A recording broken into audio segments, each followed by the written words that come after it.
Bonjour, bienvenue aux 5 minutes juridiques avec le cabinet d'avocats Landau Associés par VK. Dans quelques minutes, à l'occasion de leur congrès de Metz, nous allons parler ensemble des positions du syndicat national des DG de collectivités. Mais tout de suite, les brefs de la semaine, avec un gros volet contrat, les CCAG nouveaux à peine entrés en vigueur, les voici corrigés, réformés à la marge par un nouvel arrêté. Les biens de retour en DSP, voire leur régime en France stabilisé depuis l'arrêt de commune de Douai de 2012. Oui, mais est-ce que ce n'est pas une violation des libertés de la propriété? La CEDH va devoir trancher cette question. Un arrêt du Conseil d'État interroge beaucoup parce qu'il prévoit que le fait qu'une offre en marché transmise par voie électronique hors délai n'est pas forcément à éliminer. Ce qui ne change pas en revanche, toujours Conseil d'État, c'est que si on ne respecte pas un minimum de clarté et de formalisme dans un mémoire de réclamation, il y aura derrière irrecevabilité du recours. Fonction publique. La partialité des auteurs d'un rapport n'entache pas forcément en soi la légalité de la procédure disciplinaire qui en résulte. Et puis, un agent qui a l'obligation d'être vacciné et qui ne se vaccine pas, normalement sera suspendu. Oui.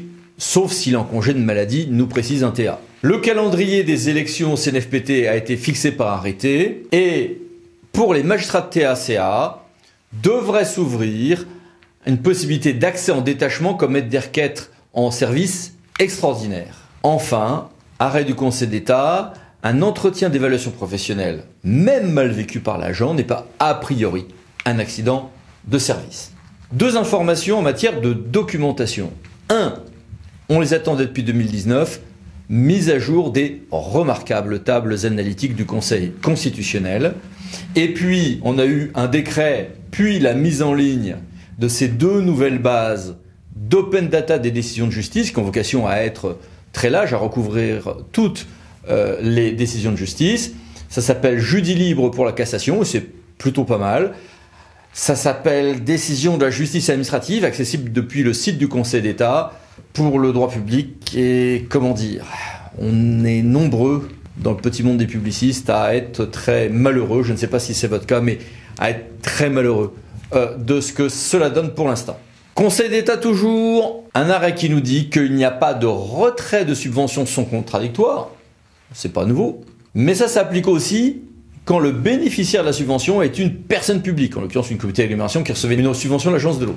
Intéressant. Contentieux toujours, vous le savez, c'est très clair depuis l'arrêt Silfit. Il y a trois hypothèses où une juridiction nationale, en dernier ressort, peut trancher le droit européen sans avoir à remonter au juge européen. Pas besoin de faire de questions préjudicielles dans ces trois hypothèses.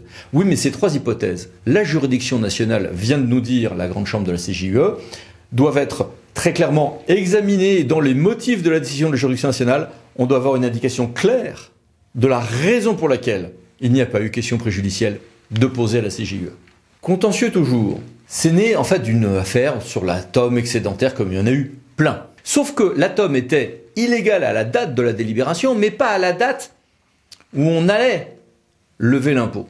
Donc quand j'ai un contentieux sur l'impôt avec exception d'illégalité, eh bien l'illégalité fiscale va s'apprécier au jour du fait générateur de l'imposition et non pas au jour de la délibération. Et plus intéressant, le Conseil d'État a adopté une formulation qui semble pouvoir entraîner une application de ceci à toutes les exceptions d'illégalité, peut-être. Contentieux toujours, mais là c'est une confirmation. En contentieux électoral, le juge n'est pas obligé de notifier la protestation électorale, la requête, à tous les candidats non élus. Ok. Droit de l'environnement. Droit de l'environnement, décision intéressante du TA de la Guyane sur la caducité des concessions minières et les actes du coup attaquables ou pas attaquables. Réforme des fonds Barnier sur tout ce qui est prévention des inondations, avec notamment ce fameux volet sur mieux reconstruire après inondation. Et puis une information importante, c'est le 7 octobre qu'est adoptée en Conseil des ministres la nouvelle ordonnance sur la réforme de la publicité des actes des collectivités. Ça sera l'objet de notre dossier dans une semaine. Et puis les mini-brèves, que voici. Et que voilà. Abordons maintenant notre grand dossier. Le syndicat national des DG de collectivités, présidé par Stéphane Peintre, tient congrès cette semaine à Metz. Nous avons voulu poser des questions à Madame Guillet. Bonjour et merci d'être avec nous. Bonjour à toutes et à tous. Première question, quelles sont vos réflexions sur l'action publique dans ce monde de l'après-crise? Quand on parle d'une action publique après la crise, on part de l'idée que nous serions sortis de la crise. Je ne crois pas du tout. Je pense que nous sommes encore en plein dans cette crise et c'est ce qui fait toute la difficulté de la conduite de l'action publique. Par définition, l'action publique s'inscrit dans le long terme. Or, nous sommes obligés aujourd'hui de composer avec des turbulences techniques, humaines et financières sur lesquelles nous n'avons aucune prise. C'est ça l'enjeu de cette action publique d'aujourd'hui. Et quelles sont vos propositions sur l'évolution du métier de DGS? Le DGS au cœur des transformations, c'est d'abord un pilote, un accompagnateur de la stratégie politique, un développeur. C'est quelqu'un qui emmène les équipes, qui est un accompagnateur, un faiseur de promesses, mais de promesses que l'on tient, d'engagements que l'on tient pour l'efficience.